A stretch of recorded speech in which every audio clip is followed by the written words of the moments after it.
Depuis le 10 août dernier, une épée de Damoclès est placée au-dessus de la tête de ce jeune homme, Yahaya Sharif Aminou, un chanteur de 22 ans condamné à mort pour blasphème par un tribunal islamique. Dans l'une de ses chansons, il aurait insulté le prophète.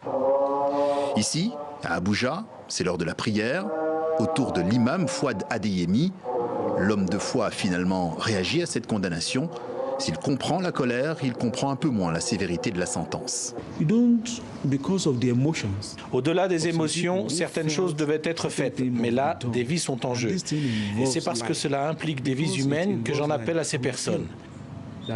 Elles devraient revoir leur jugement pour réduire la punition. Mais le chanteur n'est pas le seul dans cette situation. Un adolescent de 13 ans vient d'être condamné à 10 ans de prison, là aussi, pour des propos jugés blasphématoires. Au Nigeria, 12 des 36 États du pays pratiquent la charia, essentiellement dans le nord, un fonctionnement en parallèle avec le système judiciaire étatique. Outre le meurtre, l'adultère, l'homosexualité et donc le blasphème sont criminalisés par ces tribunaux. Cependant, aucune exécution n'a eu lieu jusque-là. La situation est telle, mais elle ne surprend pas ce spécialiste de l'islam. Même si le Coran n'a pas mentionné le blasphème et qu'il n'est pas prévu par les ordonnances Houdoud de 1979, une punition moindre aurait créé une sorte de précédent.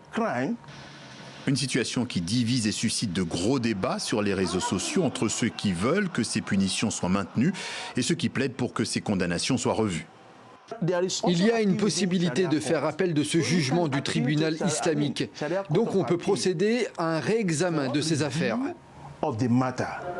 Pour l'instant, la défense des deux condamnés a interjeté appel devant la haute cour de Kano et pas devant une juridiction islamique. Aucune date d'audience n'est pour l'heure programmée.